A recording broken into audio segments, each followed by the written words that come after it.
So we have like the AI simulation,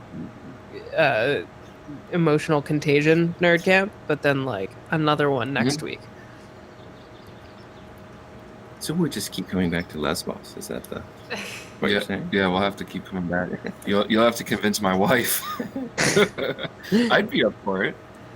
Summer nerd camp, that'd be awesome. Yeah, it's so what's productive here.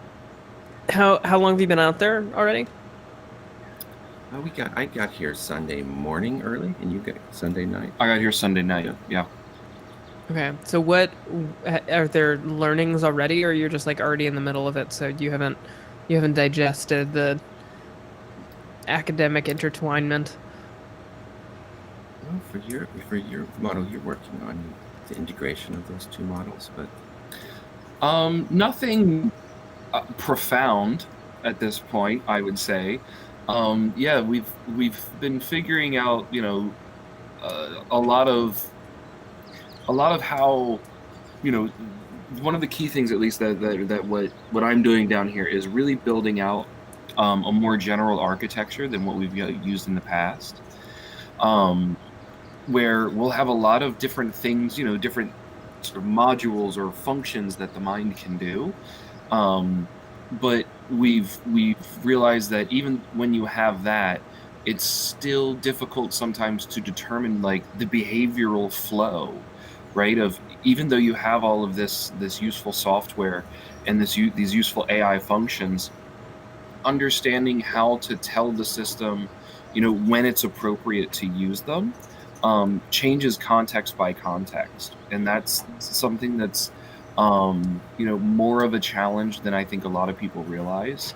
And so it's one of those things that I guess that would be so far that would be the most profound thing that we've realized, is that when you're trying to build something that's like a general AI system, even within a specific domain, right? Like social networks, defining the behaviors that we take on the networks is very difficult.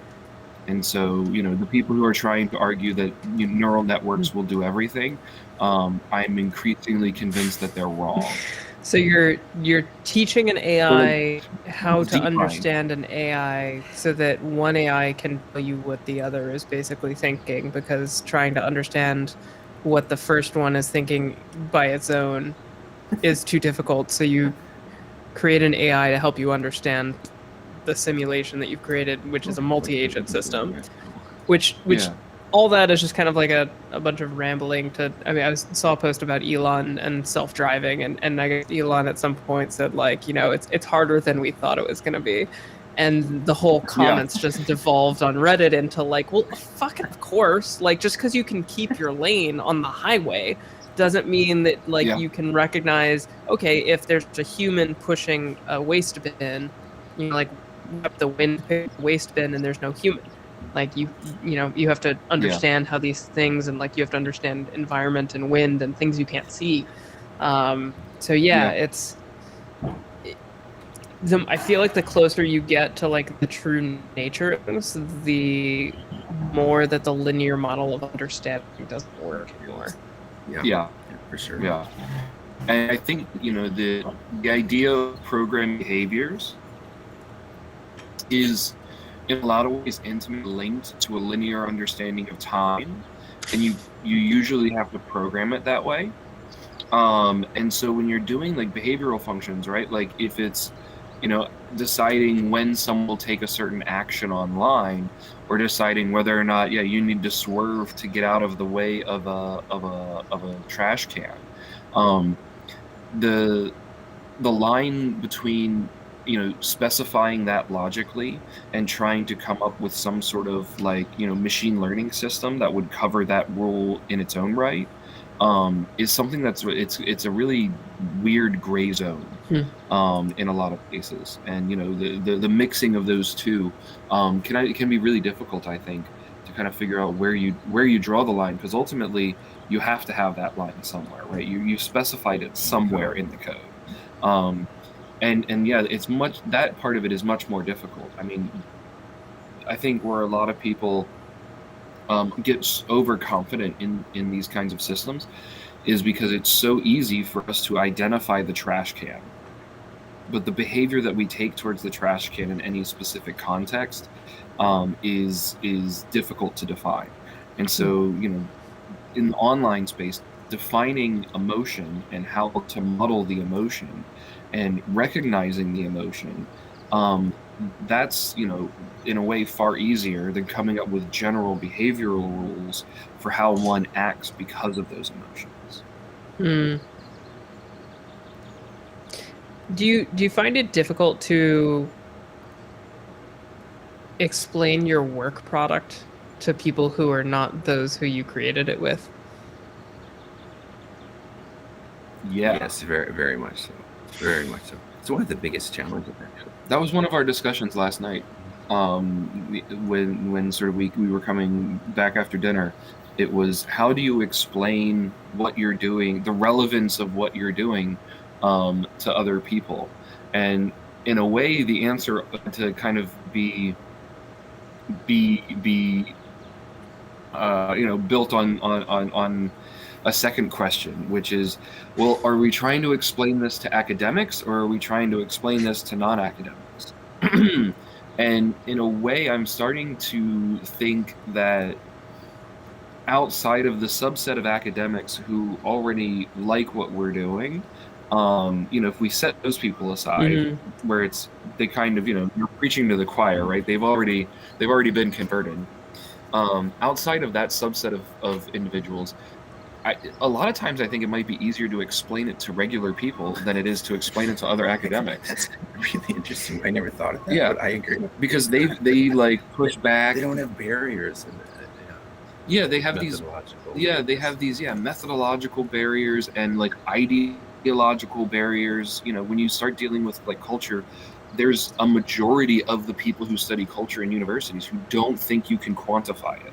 So the idea of using a computer model is a total non-starter for them, because they think you can only feel it and describe it. And at all. I mean, not even you can't quantify it fully, but you can't quantify it at all. Yeah, exactly. So those people, it's a total non-starter to try and work with. Wow. The other, there's a whole group of people who think that like scientific, what is it? So they say like scientific knowledge is a social construction. And it comes from anthropology. Like an anthropologist built a career on the idea. So when you are saying not only are we using scientific methods to discover cultural knowledge, we're using computer models to specify them very, very clearly, and use those models to try and then predict cultures, then they're like, whoa. That's not real. You can't do that. Well, it's not. And there's not really a logical argument of like, here's why you can. It's an ideological. It's ideological. I was watching a PhD defense a couple weeks ago. I wasn't part of it at all. Just was watching, and so it's like the professors who were opposing her. You saw my quotation marks, right? Where they all have the same ideology, which was that everyone's perspective is different. You have your perspective. You write about how you feel about the thing. You try not to offend other people, but so of course some people are going to be offended, but that's their perspective. It's like someone asked at one point, well, how is this? How does this help the people? It was to try to help a particular group of businesses. I was studying a group of businesses and how they could work together better in this particular region. And she was like, oh, well, no, I don't know. They have their perspective too, and everyone I interviewed had their perspective. And my dissertation is just my perspective. And so I don't want to push it on anybody. So I'm like, why did you even do this? Exactly. Exactly. How many years of her life did she spend doing and the other professors who were humanities professors, oh, yes, that's totally your perspective. Everyone has a different perspective, and then now we're done now. It's like, is that research, or is that just like journalism? Really not even very good journalism, right? It's not. No, it's just like, let me read my diary. Dear diary, today I studied a business. I think this about the business. And don't be offended, dear diary. That's the end. Yeah, don't be offended, dear diary. It's like that, and that's the end of it. And it's just my wife, who also did her she has a doctoral degree in anthropology. She has a description of fields that do that called that she just calls the shit in the backyard. approach, where she says anthropology and a lot of sociology and history, like their whole careers are built on like walking around the backyard of somebody else, and then going, oh man, they got some shit in the backyard, and then you describe that shit. You know, how's it smell? How's it look? Who put it there? Like, and then you go to another place, and there's more shit in the backyard. Somebody else's shit in another backyard, and you know, and a lot of times you can't even do that because you're not allowed to compare the shits. No, and so that's exactly what I was thinking. Yeah, I was thinking, well, it's different from this other shit, but no, you can't say that. Yeah, you can't compare the shits because the shits are contextualized. And like the frustrating thing here for me, right, is that there could be like a lot of these people, not all, but a lot of people in these fields. I was in a field like this for decades. There are interpretive skills, so there are capacities to think in creative ways. Mm-hmm. But when it swings over into a certain kind of fear of other disciplines, certain kind of ideology, then it loses its power to interpret in a way that's helpful to anybody. Yeah. Those who are, but the individual. It's really masturbatory. Do you feel like some element of it is like people trying to vie for like space in the academic system and like needing to prove themselves from a career standpoint, and then that urge leading to bad science? Yeah, and there's kind of two components to that, I think. On one of the discussions that we've had with one of the guys that we work with a lot, who's an engineer, Saiku Diallo, he's trained as an engineer and works, has been one of the original people to work with us doing this kind of thing going back a few years now. Saiku's training as an engineer is very interesting because, the arguments in engineering are, all right, let's settle this with math and logic. And you use different methods in order to prove some kind of a statement as best as you can prove it.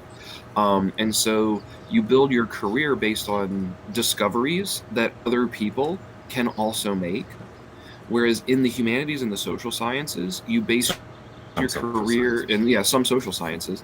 You base your career on discoveries that only you can make. And so you kind of monopolize the knowledge of your theory about ritual or about culture or about religion or what have you. And if somebody, tries to argue against you, it's considered a personal attack on your career. Whereas in engineering, you can do the exact same thing, and it's not a personal attack on your career. It's just that's how the sausage is made. Look at the math. Right. Yeah, let's look at the math, look at the data that's there, because it's not based on revelation. And in the humanities and some social sciences, you do have that. So they take it real personally, and they defend it personally. And it leads to this issue of like, you're only as good as your ability to defend an idea, even if it's wrong. And that's, I think, kind of dangerous. And is there such thing as impersonal social science? Yeah, there's really data-heavy approaches to social science, and that, I would say, moves it further away from this really egoistic approach to the sciences. And so those do exist, right? But a lot of the really quantitative social sciences are doing that better. They're getting better and better at doing that. But it also leads to this thing where in the humanities and those who are not inclined to use science to answer these questions, when you do what Laurent and I are doing, and you are bringing scientific methods to bear on these questions, it becomes a double threat. And it becomes very much like a Game of Thrones situation, because they will do anything political and cutthroat to try and tear you down doing it, because now you're bringing this sort of like STEM approach to address what they've been able to effectively monopolize within the institution of the university for decades. And now it's double scary, right? Because it's not just that they could falsify you, it's that they can falsify you with a very large grant. And so you kind of bring in this additional firepower of being able to answer something scientifically, allows you to be able to apply to things at like the National Science Foundation, which is much more well funded than the Association of Animal Husbandry Philosopher Anthropologists. Those guys don't have a lot of money. You might get a couple $100 to help you write a book, something like that, rather than like a couple million to create a giant research team and send them to Lesbos and do all of this other stuff. So there's also this very like, it doesn't have to do with the data. It has to do with like the protectionism of the field. And the way the academy is sort of formed in many disciplines, which is unfortunate again. Like I don't want to throw all the social sciences and humanities completely under the bus, because if we had a better understanding of the shit in the backyard, and it had people who were able to like reasonably describe and compare various forms of shit and where it came from, why people did what they're doing with it, then that could inform a model and like could help. Oh, maybe we shouldn't put our shit in the backyard like this because it has this problem. I mean, it could actually help. But then you have people with deep knowledge of the shit in the backyard who aren't willing to participate in this. Yeah, they don't even want to play. Can we? They just want to You remember the article that I sent you of someone used a computer vision AI to calculate the percentage of how much time politicians were spending looking at their phone when they were in cabinet? Would it be possible to like create something that monitored you to determine when you were being biased? Like self-policing. Well, I think you'd have to have multiple biases, or I guess you could pick one bias. Yeah, that's what I was thinking. Is you'd have to pick one bias.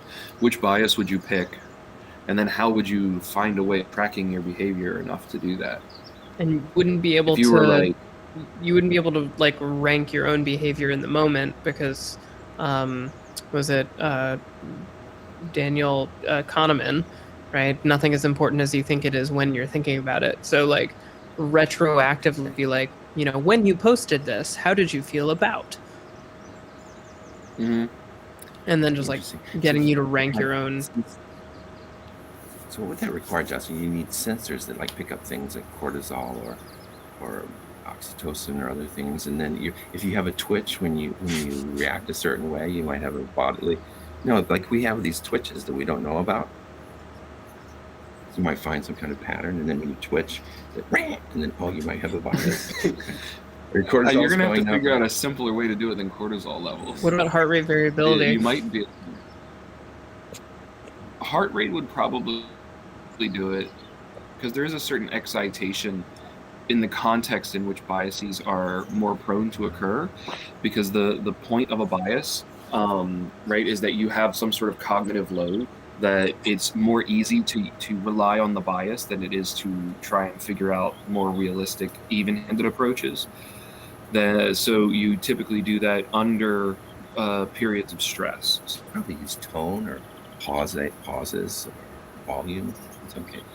Yeah, but also there would be linguistic markers too, I think, right? Like you would be very stubbornly frustrated about any pushback you would get against it.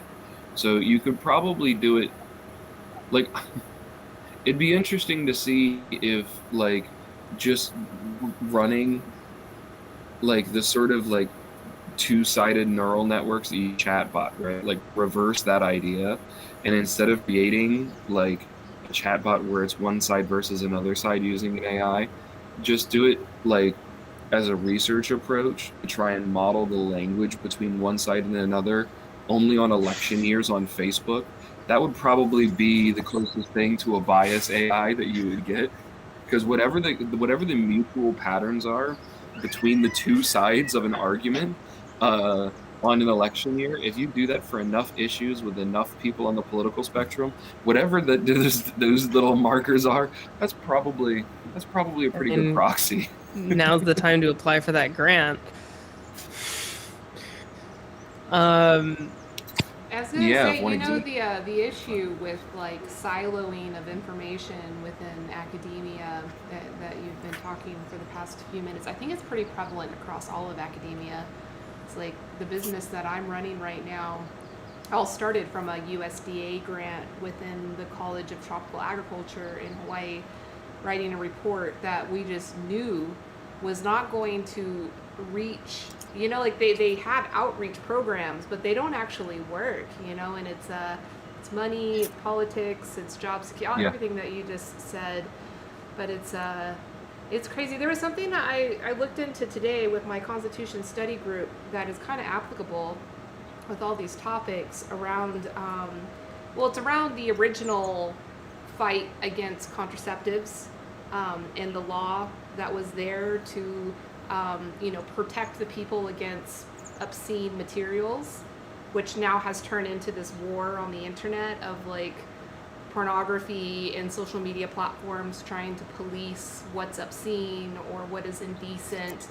And it seems as if there is a mathematical equation, like they have this 3-prong rule that like if it's considered obscene based upon, you know, current cultural norms, if it's going against the state's policy, or if it's hasn't been deemed as art. That was like kind of an interesting thing. If it's art, then it can be as obscene as you want it to be. If it hasn't been deemed as art, Who's doing it?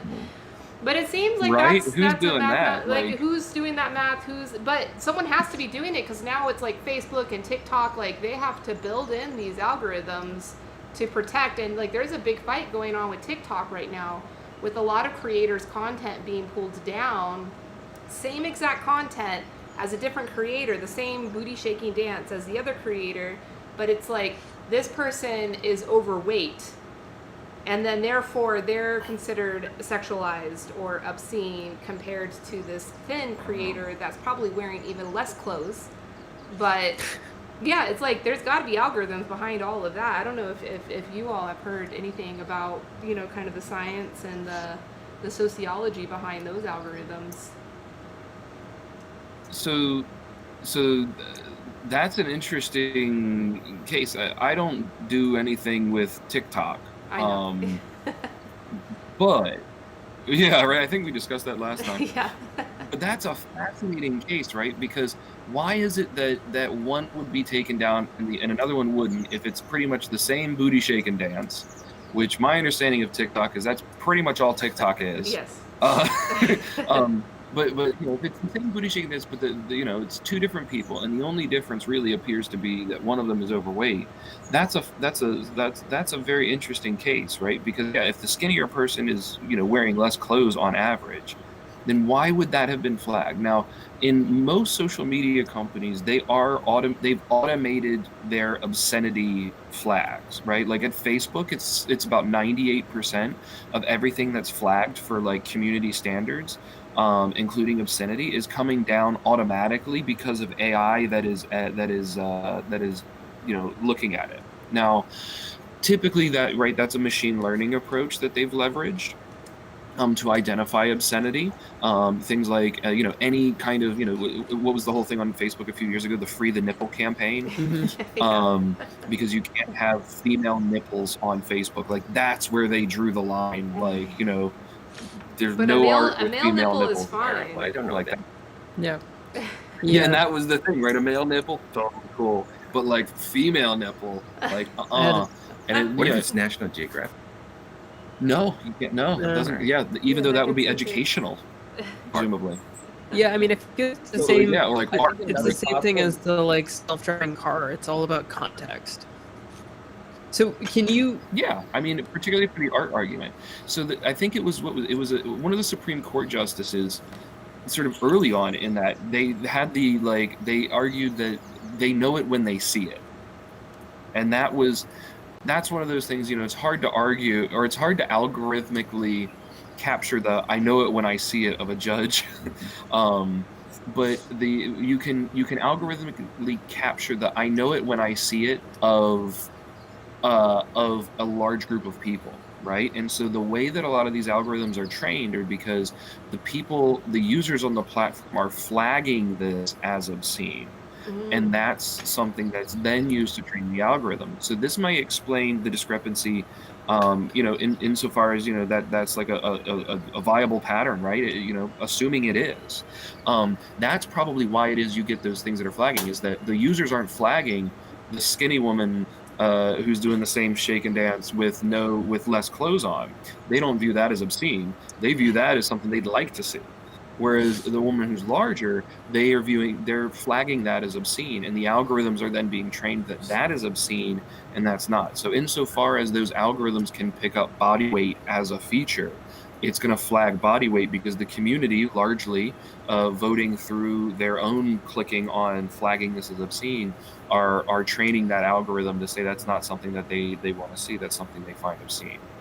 So that would be I guess, what was it, the first pillar of the 3-pronged test, right? Was social acceptability, basically, right?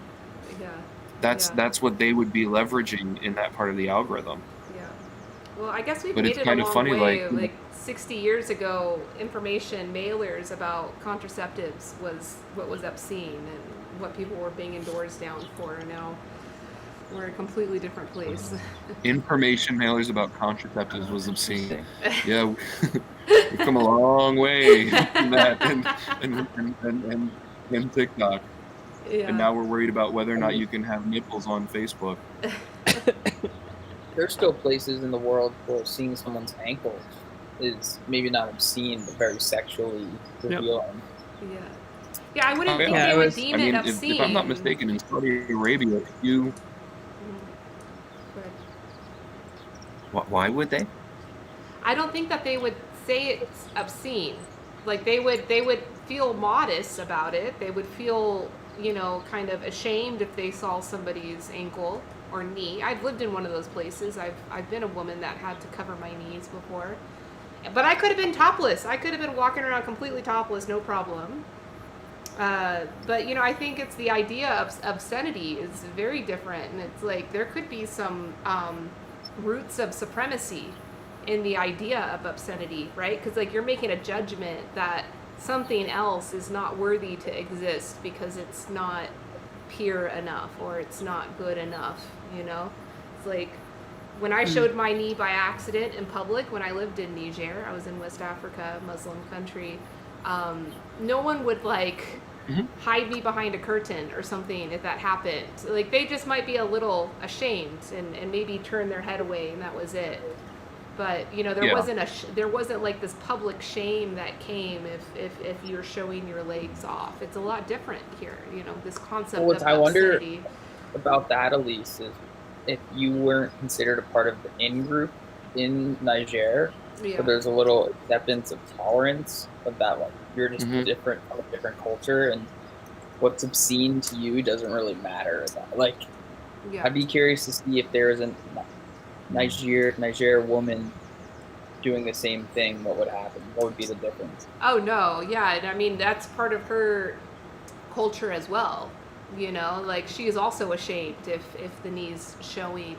Just like I'd be ashamed if my shirt ripped off and I'd be going to hide away, but like women are walking without their shirts there all the time, and men aren't shaming them, and I did see some women's knees and it wasn't like as big of a deal. Like I remember in training, I was in the Peace Corps, so like we did like 2 months of training in-house, and they trained us on that. They were like, oh, if you're a woman, make sure your knees are always covered. It's really important in the culture. And so like I went to the village scared. Like, oh my God, I gotta wear pants every day. I can't let this happen. And I did see women's knees, and it wasn't the end of the world. So, I just like, I never felt the sense of obscenity when I lived there. I feel it here, or, in Europe, or in, other places. A little off topic. Yeah, there's an interesting concept of like cultural tightness and looseness, right? Where, cultures define their own boundaries of what's acceptable and what's unacceptable. But there's this other dimension that's not really so sort of like semantically rooted, right? Where it's not about the knee or the ankle or the elbow or what have you, but it's about what happens if whatever is taboo if that line is breached. Some cultures are very much kind of like, oh, you're not supposed to do that, oh well, and they kind of move on. Whereas other cultures, there can be extreme ostracism and even physical punishment, right, for breaking those. So like, certain actions that a woman can take in the US might be considered obscene, but there's very little repercussion for things like nudity socially, compared to Nigeria or compared to Saudi Arabia, for example, right, which is kind of the extreme case, I think, where where if a woman shows parts of her body in Saudi Arabia, she could be killed for that. It raises a lot of interesting questions too, right? Sophia, the AI robot, has citizenship. Semantics, you mean the meaning? Like the meaning behind whatever? Yeah, I mean kind of like the placeholder, right? Yeah, it's kind of like X is forbidden or taboo. You can replace X with all sorts of different body parts or actions, right? But what happens when you violate X is also very different, right? So even though one culture it might be ankles, another one it might be elbows, the violation of whatever that is going to elicit some sort of social punishment,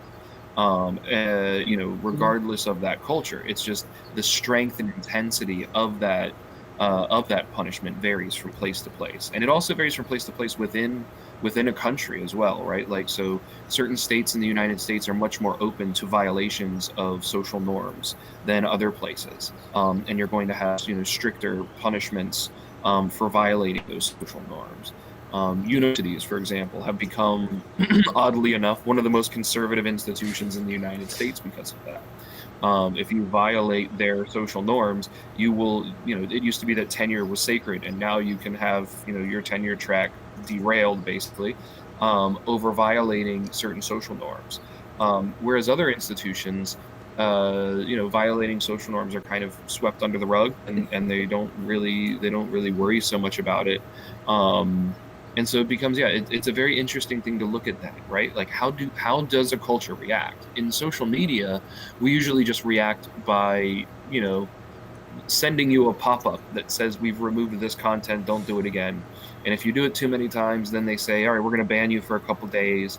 And if you keep doing it, then maybe they ban you for longer than a few days, right? Maybe they even try to kick you off the platform entirely. But it never really becomes anything outside of that, right? The platform has become its own social group where that's where all of the punishment is doled out. It very rarely becomes something that spills out to the point where you will end up being chastised in real life, or you will end up being, having some sort of legal repercussion in real life, for example. Mm-hmm. That's very rare. So tell me if this makes sense. It seems like in the broader, more general sense of obscenity, it's all semantics. It's all meaning-based, which I kind of interpret to something similar as spirituality. So don't get too hooked up on that. But then in the specific context, it's very law, like Pharisees-based, where in that culture, if you do break this very specific rule, it has wide implications. Mm-hmm. If that makes sense. Yeah, I would say it just varies kind of based on what that rule is from place to place, and spend a lot of time trying to figure out exactly what those rules are, and it's one of the reasons why it's so easy to spot people who and we kind of evolved to spot the people who are those violators, because those rules of action, those social norms, become things that mark our in-group boundaries. And so for us, we can kind of say, okay, well, a person did this, they might not be one of us. And it kind of triggers this out-group perception that can be part of a policing mechanism of who is with us and who is not with us, right? And that can be the things you say, it can be the things you do. But as societies have grown larger and larger, it's become more easy to integrate yourself in with a new social group, because in a way it's become less about what you do and more about what you believe that becomes sort of part of the boundary of an in-group, right? And it becomes about they have this distinction that some people make between orthodoxy, right? Do you have the right belief? And then orthopraxy, are you doing the right thing? right? Are you going into a church and do you make the sign of the cross, right? And if someone goes into a church and they don't make the sign of the cross, they're probably not a Catholic, right? If they don't like dab the water over their heads, they're probably not a Catholic. And so there's certain ways that you can do that, and you can kind of get away with signaling. For example, at the Vatican, if you are not a Catholic, you're not supposed to go and serve the cathedral. But if you either, because they assume that you're there because you share their belief. And if you do enough of the right actions, you can pass as Catholic, because it's impossible to track the level of commitment for 1 billion people. So there's these shorthand heuristics that we rely on in order to track someone's inclusion in a large group. And that's true for religions, that's true for cultures, it's true for nations. And certain nations are more open than others, right? So like the United States is a culture where in most cases, it's actually rather open. It's easy to fake your way into being an American. And that has been actually a strength of America for a really long time. Those instances in American history where they make it harder to sort of fake it till you make it are typically areas where the U.S. fails to live up to its own successful ideals. So it's an interesting thing to think about in comparison to something like Slovak culture, where it's a much more constrained culture. It's very hard to fake it. They can pick you out very quickly because of not just ways of dress, but like ways of action, also ways of speaking.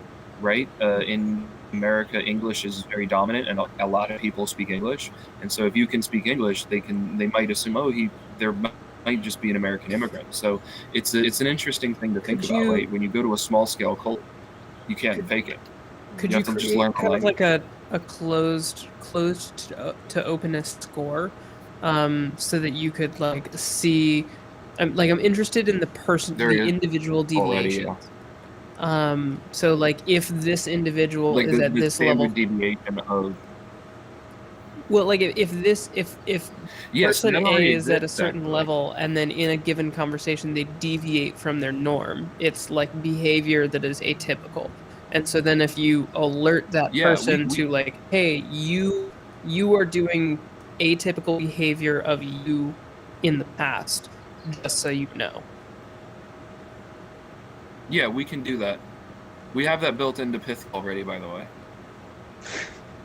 Can you do it in real time? So it's just we haven't found a useful use case for it. So there's a thing called the tightness and looseness score, right? And the idea of tightness, right, is a culture where you're not gonna you're basically using terms that suggest that you don't want deviance. And looseness is basically are terms that are just the tightness and loose scores for like it's 50 or 60 different countries now, and all of the 50 states and that sort of a thing. And it's a really interesting metric. And then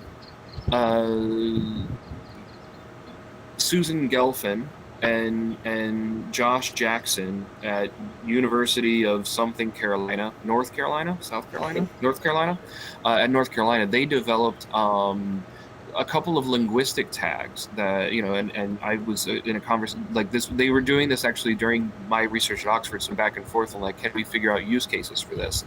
And we've incorporated a lot of that. We have like an extended version of that dictionary that's actually built into some of our text systems. So we can already rate people based on their tightness and looseness, and we can do the same thing for subreddits, like subreddit communities. This is crazy. Yeah. So, has there been any research? A lot of that, by the way, we have that data, by the way, we just don't visualize it. So a lot of the subreddits, Brian, you've had us analyze, we have the tightness and looseness scores. We just didn't tell you about them because we didn't think they were relevant. They're relevant. That's super everything relevant. Every shit is monumental. Yeah, all the shits in the backyard. Every shit is monumental. Has there been? That's a good backyard. You had made another reference earlier about in the United States different communities that have different tightness or looseness or different orthopraxy or orthodoxy, showing different economic success or success in general. Has there been any research to correlate success or variables of success with tightness and looseness in culture? Not that I'm aware of, but I would be really interested in that. I'm not aware of it, but yeah. By success, do you mean economic success, at least? Whatever, any kind of success, but maybe economic success. Man, we're in 2021. That's all we talk about these days, so maybe not. Yeah, right.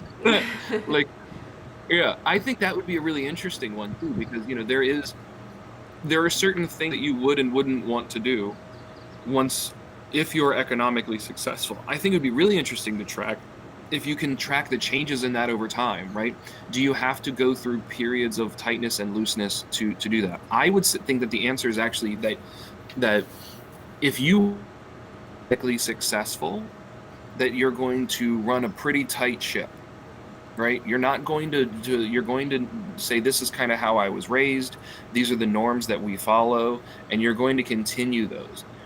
I would say if you were not born with a lot of wealth, for example, and you started to get to a lot of wealth, that you probably went through attrition, right? Where you had your sort of in-group, markers, so you would have some tightness, but then in order to transition and kind of fit in with a new social group of people who are also more successful, that you had to go and become much more loose, tolerant of another group's social norms, and then you probably became more conservative as you became accepted into that group.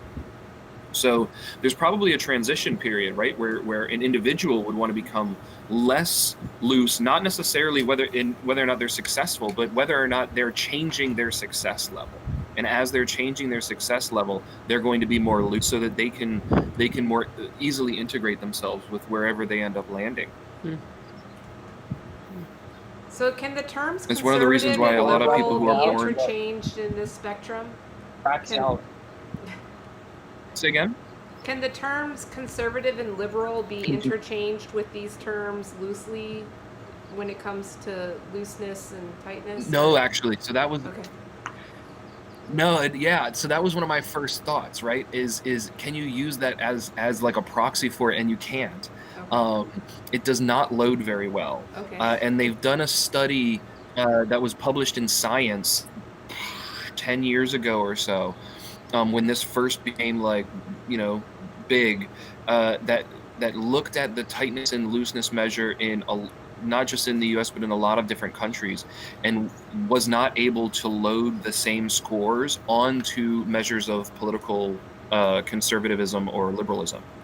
So you can have tight liberals, right? Like academics, most people at universities, right? I was saying, universities are very, very tight.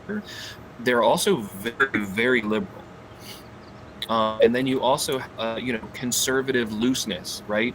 There's a lot of rednecks that are hanging around where they're very have a lot of deviance actually, but they're very politically conservative.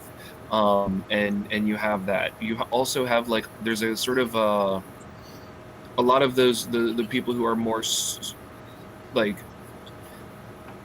and so I guess this gets to it, right? One of the reasons for that is because the political spectrum consists of multiple dimensions when you break down the conservative liberal dimension.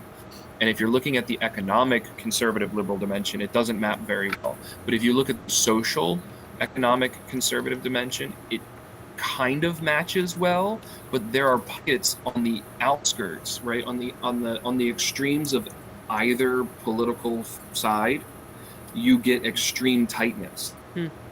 And so that throws off your ability to map one-to-one. Because when you have, for example, pockets of left-wing authoritarianism, they are some of the tightest cultures that you will see, right? And historically, I think it matches really well, What's that? Did the study ever look at libertarians? Who would generally be it didn't explicitly look at libertarians. But I think that would be interesting to see, right? Because there are certain, pockets of the libertarian, area on the internet that are very open, and there are others that are very conservative, right? how there's like, I even have seen memes in the libertarian community about like, the people that they're going to attack the most are other libertarians, and a lot of it has to do with, like, they don't fall lockstep in with the discussion, because of like, oh, they say they're a libertarian, but they believe in light taxation, and it's like, so you can't be a real libertarian. And then part of it is because there's no real definition of libertarian. The Libertarian Party is like, just, I mean, it's half nonsense chaos. For as much as I really do love some of the economic principles and philosophy behind libertarianism as a political philosophy, when you have the characters that you do in the Libertarian Party and the nonsense that they do in public, it's like, sometimes they're conventions, and I'm like, your mom could see this. Like, do you know, like, you're on camera right now. Do you know this? Are you high? They probably are high. I mean, there's a lot of high libertarians. But it's one of those things where they attack each other a lot, right? So if you step outside of what they believe their definition of libertarian is, they'll go for it. And I think that's a pocket, which is like how to reverse. Yeah. Yeah. There's like the apostate effect, right? It's like, oh, they're not a real libertarian. A real libertarian believes like I do, right? And you have a lot of that but you have that in any political affiliation, I think. I just think that libertarianism is an interesting one because they're hard to pin down in the usual political spectrum, because on economic issues they're far right, and on social issues they're usually far left. Well, and so it's kind of like, metric would just be look at authoritarianism on the right and then anti-authoritarianism, anarchy on the left. I think that's a way better spectrum to work off of, in my opinion. We measure it using a two-dimensional scale. When we do our research, we have like social liberal and conservative, and then economic liberal and conservative, and people generally match into like they're high in one, they're high in the other, or they're low in one, they're low in the other.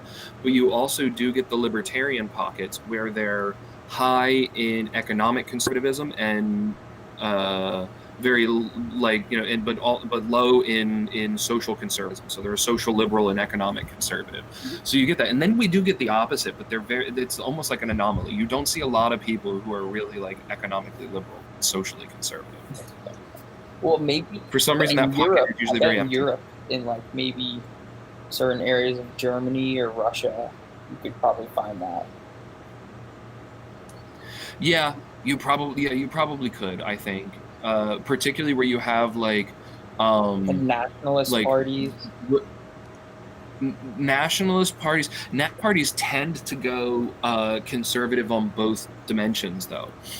It's actually when I see that where you have like socially conservative and economically liberal, they're typically like religious people in Eastern Europe that kind of have this hangover from the Marxist regimes.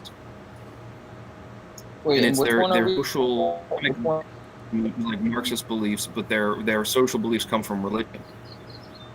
And it's a very interesting thing that I've seen in Central and Eastern Europe. Are we saying the rare one is someone who's socially liberal and economically conservative, or vice versa? Backwards. Socially liberal and economically conservative is more common than socially conservative and economically liberal. The most common is double conservative or double liberal. Those are the easy ones, right? Yeah. But the third in line is socially liberal, economically conservative, and then the fourth one, which is kind of a rare thing that we find, but we do find it, is the socially conservative, economically liberal. I think Gen Z is going to fuck this whole thing up, because they're all going to be financially conservative and socially liberal, like, to the max. That's Gen Z, I feel. Because millennials are already at least in the United States, but I think it's pretty prevalent throughout the world, that, like, money is tight. Young people are growing up with money being tight, and everybody gets pronouns, and everybody gets rights, So... Anyway, that's a little offshoot. It's going to be interesting to see. Yeah. I like the idea of the social conservative and the economic liberal, or the social liberal and economic conservative. Yeah. As much as as much as I'm enjoying this. Laurent, didn't you have a thing to go to? Yeah, Laurent's got to go. What time is it? Oh, yep. We need to head out. Laurent's got to go. Oh. Is Justin going too? Computer. That's true, and it is your computer. Gonna- Where are you? Wait, what is it? I at took 8 breakfast and then get ready for that. Oh, okay. Oh, you gotta get Yeah, breakfast. You I need could- to get yeah. calories. I could do like an extra 15 minutes, and then I Nerd, got nerd camp is calling. No, have to no, go. go do nerd camp, This and is we'll like- Nerd camp is This is calling. We'll like reconvene in 2 weeks. satellite nerd camp, virtual satellite nerd camp over here. But Virtual nerd camp. I That's do right. think the study of praxeology That's right. is very interesting. I've been meaning for the longest time to learn it because one of my heroes was super into it. So, Who was that? Ludwig von Mises, an Austrian economist. Yeah. Yeah, I'm a big fan of his. He was Friedrich von Hayek's teacher in economics. Yeah, they're the boys. They're the They're boys. Von Mises and von Hayek. Yeah. Yeah, it's actually something that comes up more often than you'd think at NerdK is the kind of modeling we're doing here, right, is agent-based modeling. And agent-based modeling takes a very individual, individual and group approach at this level. Phenomena are emergent from the thing you have that are unique at an individual level. And so it actually lends itself really well towards the Austrian school of economics, right, where they don't believe that there is this set labor, like this set value, for example, in the economic system.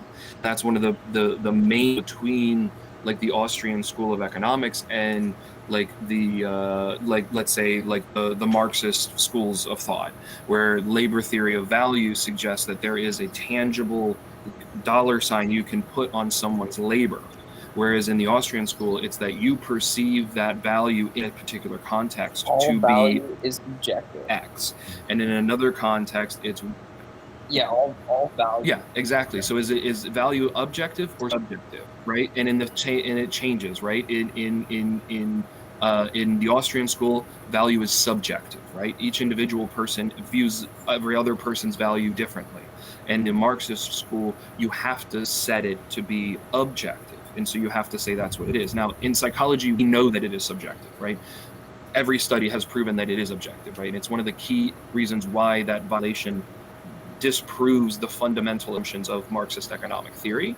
And so Mises and von Hayek, because they have this individualist approach where they say the group level patterns emerge, it actually lends itself quite well to the kind of like multi-agent AI modeling that we do. Whereas the sort of system dynamics or mathematical models that are more in economics, it's very difficult to capture that in a single variable. And it's one of the reasons why the Austrian school has such a difficulty arguing itself against people like the Keynes versus Hayek debates that happened in the last century, because Keynes is more able to just wash away the individualism in a mathematical formula, whereas Hayek is trying to focus more on the psychology of what's going on. And as the two are integrated through like behavioral economics, the Austrian school has been kind of taken names for the last years when it comes to violating or confirming the basic assumptions of different mathematical theories. I studied economics in school, so I got the very Keynesian empiricist style of learning, but I've always been big Austrian school guy, so it was yeah. I've recently got Laurent to I can read. stay to 8:50, by the way. Ooh, he got permission. All right, let's party. Yeah, I recently got Laurent to read Road to Serfdom by Hayek, which was a book so dangerous that it was banned on the other side of the Iron Curtain, because it was arguing for the Austrian school of economics, and because it was considered such a powerful intellectual attack on Marxism that you could be imprisoned or tortured for even having a copy of this book on the other side of the Iron Curtain.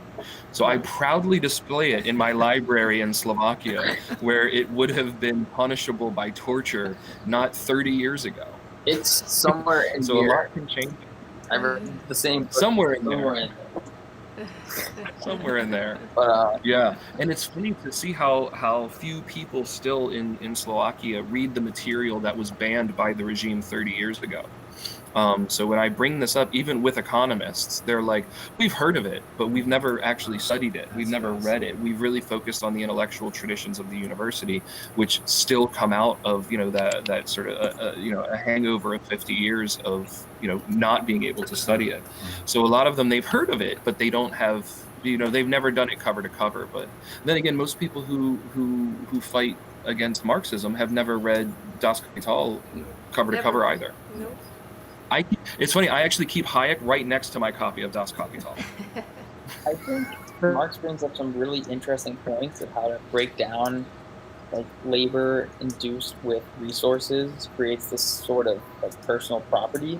And in many ways, I do agree with that type of feeling. I think there's other parts that I don't know that I severely disagree on. Yeah, I think that, Marx was very powerful in his ability to address larger concerns.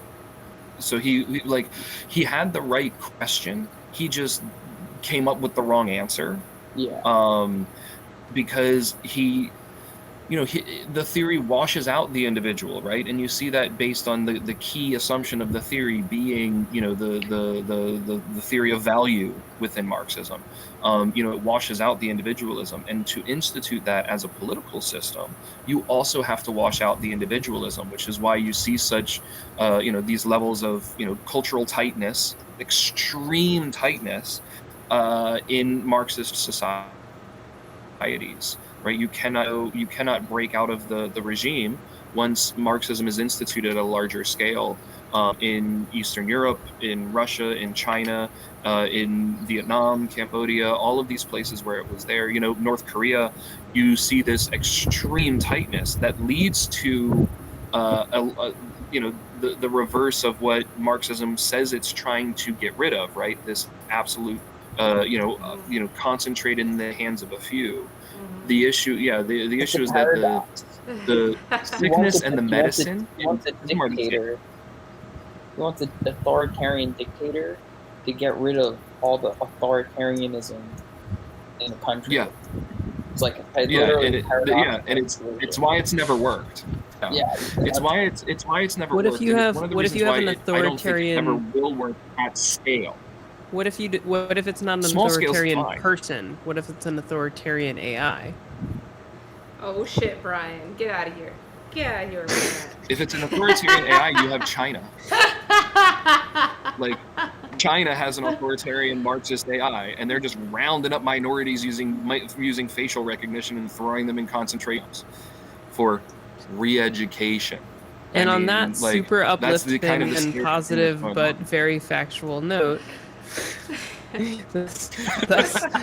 we taking a commercial break now? Is that what's happening, Brian? Well, Karl Marx.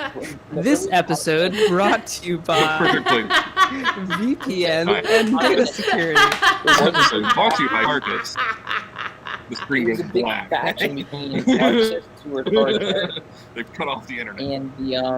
And there's the non-authoritarian Marxists in this commune. I forget, in like one of the first commune meetings. But the thing is, the communist authoritarian Marxist overwon and beat, I forget the guy's name, like Kaminsky or something like that. You guys would know better than I would. I don't remember his exact name, but I do remember there being a struggle between the two, and it kind of being an example that, authoritarianism usually beats non-authoritarianism, because authoritarianism has natural leadership hierarchies that, they force on everyone else. So it creates an interesting dynamic. When you look at commune life, right? Small-scale communes can live in socialist societies, where goods are shared and everyone gets paid the same amount, and they can last for generations, right? So it does work in small scales. It's just at national scales, it pretty much leads invariable to, death, destruction, and genocide. So, take it if you will, Go to the art commune, cool place to live, man. Anti-authoritarian Marxism could work, and it could also not work, but that's why it could work, because you'd be allowed to leave if it didn't, because there wouldn't be a dictator keeping you in. Wait, did Marx talk about the I think that gets back concept to of the problem. That's why they agency? build walls to people in. Did Marx bring up the concept of No, agency? I think he might have. I think he did, you know, and I think that I'm kind of obsessed Yeah. with that concept right now, agency, because it kind of like links the ideas of free will and fate into some kind of scientific understanding of like so I feel like a Marxist ideology or a political ideology that's focused and centered around agency and individualism, that we all have our own agency, could be really powerful. I don't know. I think it could, but it ultimately, it's going to have a lot of sort of assumptions on how you then implement it, where it's going to come up real hard against the washout of agency that Marxism kind of requires, right? In order to get that overall you know, equity as opposed to equality, for example. In order to get the same outcome for everyone, you start to have to wash over certain swaths of individualism, and kind of, you know, you have to do this for the group, right? Because it's the group that's going to have the rewards and the punishments and everything. So to do that, you have to really suppress the personal identity for the social identity, which is why you see you know, so much of everything in Marxist societies going towards the group and going towards you know, focusing on the state, and don't focus on yourself for your own individual. I mean, a lot of people who live in Eastern Europe today, for example, don't know their history, their like family histories, or where their families come from. And even to this day, a lot of them think it's even a weird question to ask, because the state said you can't know your history. Like, the history that you need to know, we're going to teach you. Your family history just separates you from what you need in order to promote the group history.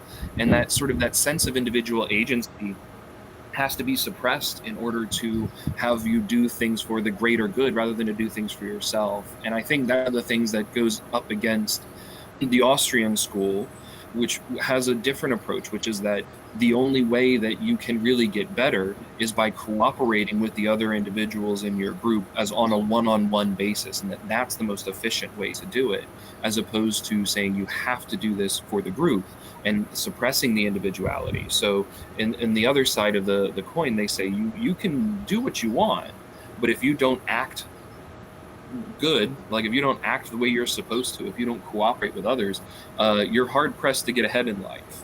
And it creates an interesting approach where both of them are still trying to create a prosperity, right? And both of them are still trying to uplift the people's society.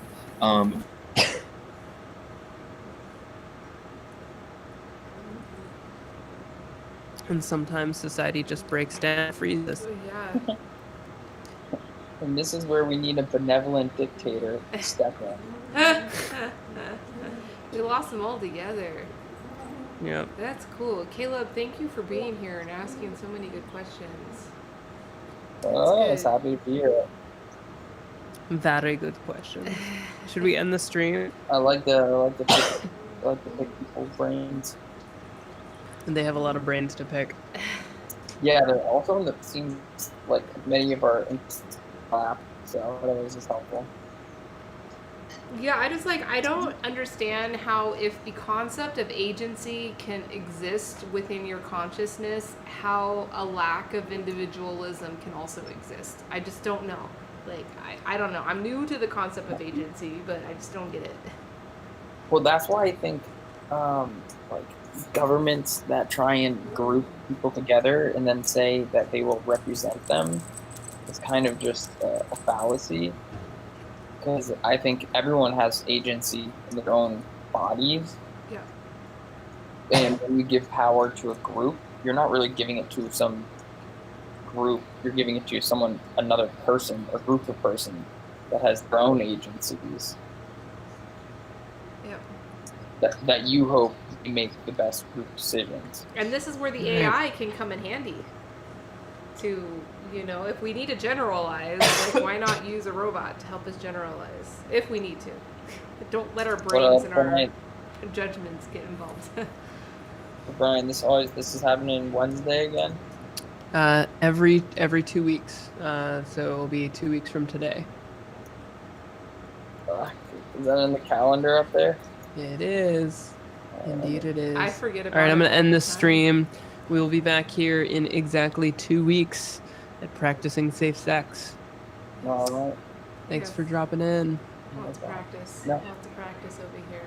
Oh, Heather, thank you. Brian, these are my favorite ones. This one and the one we have tomorrow. Which one? You know the one, network structure. Oh, yeah. Hot damn. That makes me happy. Caleb, you should come network. to our tea talks. We'd love to have you there. Yes. I do enjoy it, but the tea talks sometimes delve into conversations that are more controversial, a little more adversarial. And What? I'm okay with adversarialness. I just think I am in the minority when I'm going to speak of it. Oh, Or rather- yeah, we were supposed to talk about that today, Brian. We were supposed to talk about that topic today. We were supposed to talk about fragility. We were supposed to talk about that today, but it's okay. We'll talk about it next week. Yeah, you gotta remind us. I'm still trying to figure out how we can do like a next week on this. We're going to be talking about that, and Because Justin last week, he wanted to bite into it. He was like, I really want to bite into this, but let's save it till the next stream because there's a lot of things there. Like, Caleb, I'm sorry to put you on the spot with that, but you probably don't even feel like you're on the spot. It's okay, but the adversarial topics are actually the juicy ones that, like, even though they may be uncomfortable to walk into, are the real ones. And bringing what you know and the questions that you brought today to this conversation is the best place to bring that, and make it uncomfortable for the people that are having the controversial conversation. You know what I mean? I'm happy to have the adversarial part. I'm also much better aware, as I've gotten older, of understanding the subtle line it is between being adversarial and recognizing when it's becoming combative and being non-productive. It's okay to be You know what I combative. We learn and we grow and we maybe behave differently and ask different questions the next time we're involved in a situation. I'm like okay with that. combativeness, but I feel like you know too. There's just a point where even if you go farther, it's not going to change anything. It does change. Like It's seeds. It's like seeds. Seeds take years to grow sometimes. Yes, no, I totally agree. It's more of like when you can feel the nature of the conversation turning sour. You must have come Rather for than- a juicy session. You must have come for a real juicy session when you dropped in. What were we talking about? Do you remember? Like white guilt, Okay. Yep. things about like femininity, which were all great conversation. I could just sense in people's responses that some things I thought they were taking too for granted. I could sense that they felt very strongly about it. So, But that's the thing. We try to create, like, I'm sorry I cut you off. I'm just about to tell you about how we have a good culture there and I just freaking cut you off. I'm so sorry. Can you complete your thought? No, I mean, and I also have no problem with cutting people off at certain times. I think that's a good group dynamic if it can, but it's also important to make sure someone doesn't get outcasted because of it. Mm-hmm. But I just think it was something about like white for apologistness. I just wanted to make the point. I'm like, look, guys, like white people have done bad stuff in the past. I'm not that white person. My grandparents weren't. I was like, so I really don't feel like guilt. Caleb, we were seriously, honestly going to talk about that subject during this week's session with Justin and Laurent. We were going to talk about the psychology of fragility. It's called fragility. It's a better term in the future reference when you talk about this, which you're going to be talking about this a lot more in the future because it's a hot thing. It's what all of the people of color and oppressed class people are bringing up is asking, and they're getting power. Things like TikTok is giving them power to be like, hey, I got this platform that gets me out in the algorithm, and I'm out and about. And it makes people feel uncomfortable, and it should, and that's okay. Oh, yeah. You know, like we gotta get through this, but What are we calling it? yeah, with the tea talks, we like to create a culture that if you feel uncomfortable, you can talk about it, and then we can resolve it, or even if you need to talk about it offline, we can also resolve it that way too. But yeah, it's not a matter of uncomfortableness. It's more of a matter of like people taking it too personally, for lack of a better word. hey, people are still getting fucked, Caleb. People are No, still not- getting fucked. You can't deny that. At least that's why I said for lack of a better word. Okay, because people are getting fucked, and regarding these things, regarding what we just talked about, you're talking about Marxism. Like, come on, that's like the core of it, right? Like, people are still getting fucked. But I'm saying, like, if someone's very emotional about it, which is okay sometimes, you know, it's easy to recognize after a certain point. You can say what you need to say. After a certain point, it just doesn't become productive. If anything, it makes it worse. It makes them less receptive to the other side. I see. So that's all I'm saying. It's just knowing the context, having a good balance. Got it. Well, thank you for But anyway. I learned a lot in that little session we just had there, Caleb. Thank you. Oh, Thank you. oh yeah, lovely. Alrighty, I'm gonna walk up here. I'm gonna go ice my elbow, my yoga elbow. Oh, your yoga. You stretched it too much, Brian? I don't know. What I think I don't know what I did. Chantal has me doing a really hard yoga class. Did you send me that post because you think I don't close anything? I'll see you guys later. Okay, yeah. Right. I'm a girl, by the way, Brian. I'm a girl. Yeah, you see, Brian. See you sometime. Bye. Bye, Caleb. See you next Good to see you 2 weeks from tonight. now. Oh man. All right. Hey, thanks for the good conversation, Heather. Thanks for being here. All the friends, thank you so much. I am gonna be tuning off. Oh, we got 3 people on Facebook. Nice.